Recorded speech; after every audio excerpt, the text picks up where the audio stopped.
உங்க போன் நம்பரை எதுக்கு கொடுக்கணும்? யூசர் நேம் மட்டும் போதுமே. உதாரணத்துக்கு ஆன்லைன் கேமிங்ல இணையறீங்களா அல்லது புது சோசியல் குரூப்ல சேரீங்களா? உங்க தனிப்பட்ட விஷயத்தை பகிர்ந்துக்கு மாதிரி போன் நம்பரை கொடுக்கிறதுக்கு பதிலா உங்க யூசர் நேமை மட்டும் ஷேர் பண்ணிக்கலாம். சுலபம் தானே? யூசர் நேம் ஒன்னா இணையத்துல உங்களுக்கு வச்சுக்க செல்ல பேரு மாதிரி.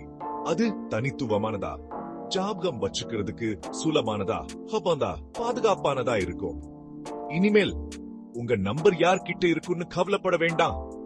உங்க ஆளுமையோ விருப்பத்தையோ சொல்ல ஒரு சூப்பரான யூசர் நேம் போதும். அது கிரிக்கெட் ராஜா விடிடி ஆக இருக்கட்டும், யோக குறும்பை ஆக இருக்கட்டும், உங்க யூசர் நேம் இணைப்பை சூப்பரா ஆகுது.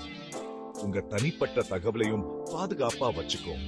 ஆக அடுத்த முறை ஆன்லைன்ல ப்ரோவை கிரியேட் பண்ணும்போது ஜாபகம் வச்சுக்கோங்க, யூசர் தான் பாதுகாப்பாகவும் ஸ்டைலாவும் இணைஞ்சு இருக்க உங்க புது பெஸ்ட் அப்ரன்.